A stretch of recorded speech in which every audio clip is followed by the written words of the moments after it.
Johanna Hofmann is going to be our next speaker. She has been a member of Green 13 for a long time. She also has started up a renewable energy co-op. She's on a team working on that. She works for a company as marketing coordinator for Grasshopper Solar. So if you're interested in doing solar on your home, she's the place to go. Prior to working there, she worked for a boutique consulting firm with a focus on community power and sustainable energy, or energy sustainability in the mining sector, and she also holds a degree in North American Studies, Political Science, and International Law from the University of Bonn, Germany, and had a stint at U of T. Welcome.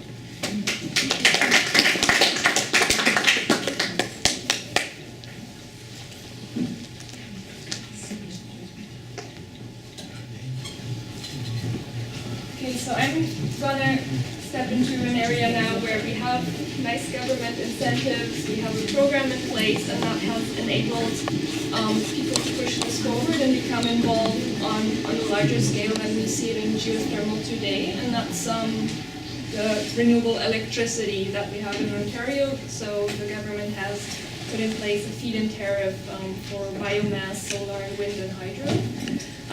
And the reason why that was put in place was exactly the issue that many people were facing with trying to put together these projects before. Ontario did have an RFP process, and they did have a process where large renewable projects could connect to the grid, but it was difficult to implement because there was all these different layers of regulations you had to navigate, and in the end only the big players really could do that, and smaller people that wanted just something on their house, or farmers that wanted something on their farm, or community groups really couldn't do it. So what the feed-in tariff does is it pays you money to feed electricity into the grid. Simple as that. Excuse me, you say feed-in? Feed-in tariff. Feed-in tariff. And the short form for that is FIT, or the small one on your home is a micro-FIT. So the uptake of that was enormous when it started. It was a bit of a gold rush in the province to get started. So this is from the initial applications all over the province. People wanted to do that. But what happened? So we got initial applications, 10,000 applications that went in. With community participation, we have 369, and that community participation doesn't necessarily mean that that's a group of people. That can be like a company that's made, like a numbered company that has 2 shareholders. It can be a farmer, but it's still very limited in the terms of people that benefit from this. And what we've seen in Ontario after that, with the gold rush, people trying to stake their claim, especially in the wind sector where you have to be in areas where there's good resource, people got fed up and they started protesting. And it became very politicized, as you all know, because of the elections that we had. So many of the projects that actually got contracts haven't yet been built because they've been through approvals and the community is just not accepting it in their backyard. They say, hey, my neighbor is going to get a lease permit. Why am I not going to get this? It's going to be noisy. And so it's ended up in front of the courts. It's been quite nasty. And it's really, I don't know, I don't think it was in the intent of the program for that to happen. So what happened then is that in 2011, the government stopped the program and said, okay, we got to have a look at this. It was planned to do that, but what they came out with was a process that allowed community participation in projects. So what happened before was community information. Hello, we're going to build a wind farm in your backyard. Is that okay? Okay, thank you. To now we're going to say, in order for these projects to be built, you get preferential treatment if there's actually an ownership stake. If the people where such a project is being built actually can make money off of it and invest in it, are taking a risk as well. And the way that the province decided that that was going to be organized is through a community energy cooperative or renewable energy cooperative. And that cooperative needed to have a real local base in the municipality that the project was going to take place. So it needed to have at least 35 members that are property owners in that municipality. And so the question is, what is a co-op? I think we kind of know co-ops from Mountain Equipment Co-op, but maybe we're not involved with them on a day-to-day basis, even though they are quite strong in Ontario. So in Ontario, we have 1,300 co-ops. Many of them are in the housing sector. We have our credit unions. We have childcare co-ops. We have them in the agricultural sector and a bunch of other sectors as well. So the key to a co-op is that it's a member-owned enterprise. So co-ops usually you do business with the members, and that's how the co-op makes their money, and that's how the members also get paid back based on the amount of business that they do with the co-op. The co-op is also democratically organized. That means it doesn't matter how much you invest in it, you have one vote. The other key piece is that because it's made up of local people that do business with a co-op or invest in a co-op, the money that the co-op generates stays in the local community, so it doesn't go back to, I don't know, the Cayman Islands, but it stays in Toronto or maybe even in the Junction. Yeah, that's sort of about the core, what a co-op is. And the province then, as they created the FIT program, they also created renewable energy co-ops, because what I mentioned before is that a co-op, you typically have to do business with your members, and you have to do 50% of your business with your members. That's difficult when you're feeding electricity into the grid, because the electricity grid doesn't allow for selling to individual people. So the renewable energy co-op takes that piece away and says a renewable energy co-op generates and sells electricity. And I think in our context it's interesting that it's electricity and not energy, so it doesn't quite work for geothermal. As a geothermal co-op, you could much more think in the traditional concept of a co-op of the people that live along the corridor of a district geothermal system. And the key function is that the co-op raises capital to build a project, and members invest either in shares or in bonds, and they receive the return of the investment in energy infrastructure in their communities. I have just some logos of co-ops that currently exist in Ontario. So there's, I think, right now around 70 renewable energy co-ops active. A lot of them do solar. There's Zushare, which does biogas. SolarShare, many of you are probably familiar with, which is kind of the pioneer in scaling this. One interesting one is Sustainability Brand Co-op. That is actually the municipality of Brand County initiated this co-op actually to give the residents of Brand County an opportunity to invest in solar projects that they were going to put on municipal buildings. They're doing 3 arenas there, and I think they've almost raised their money. One I wanted to look a little closer at, because it kind of ties back into the issue of, that I raised at the beginning about all the opposition about wind. Wind also has the issue that it needs a lot of capital. It's a lot more expensive than solar in Ontario. And so one is I wanted to talk about is the Oxford Community Energy Co-op. This co-op was actually driven by a developer that had secured one of those early gold rush FIT contracts, but was facing a lot of opposition in building their project. So what they did is they hired people to develop a cooperative for them to get the local community involved and invest in the project. And the co-op can, if they want, hold up to 49% of the equity of the project. The project total is 75 million that they need to pay to put up 10 wind turbines. And so far, 25% of that is equity, and the co-op has, in a matter of 9 months, managed to raise $5 million from its members, most of which are in Oxford County. And I think my presentation turns out to be a bit shorter, so I'm just going to kind of close it with a video to kind of give you an idea of what they're doing there, which I think they focus a lot on local economic development that they can do as a result of this partnership with the developer.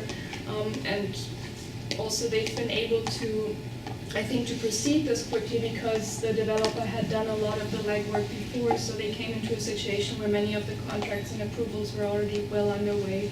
So I think that's something to consider also for us moving forward. Okay, just a second.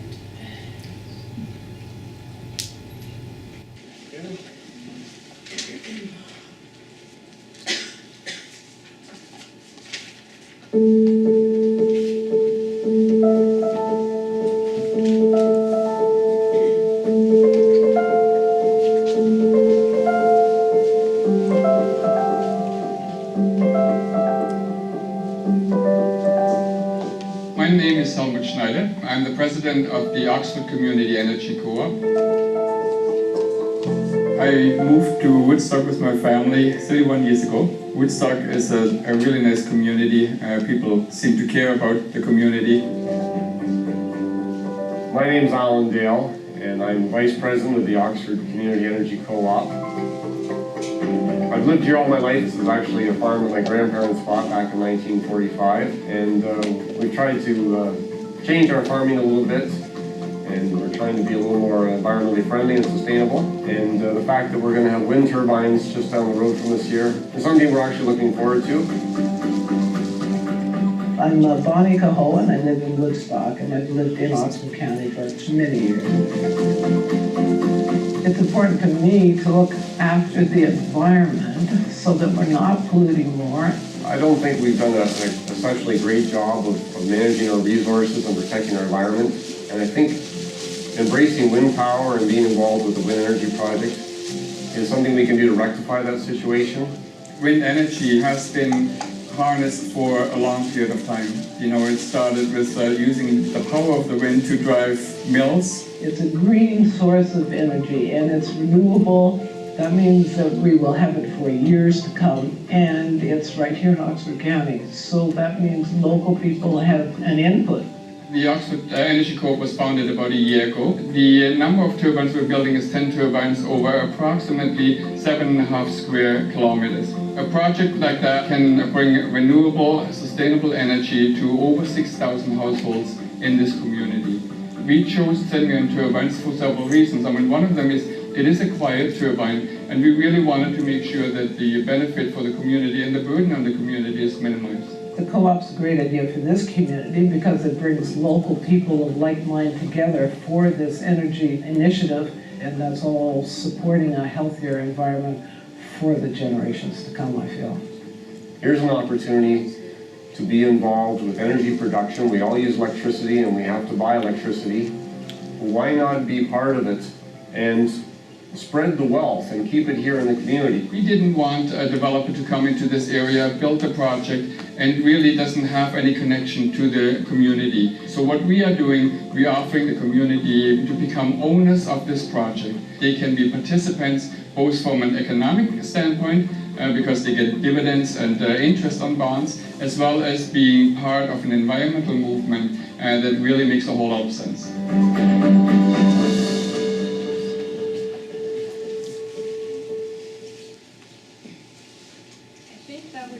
Senvion make their turbines? They have a blade manufacturing facility here in Ontario. Some other parts are shipped over, but parts are made here, parts are made here. Any idea the percentage of Ontario or Canadian content? Probably complying with the domestic content regulations. I don't have them like memorized right now, but there are requirements in order for them to build this this farm. The government put components in place that they have to build here, and I think that they're complying with that. I don't have the exact numbers in my head. I think it's about 20%.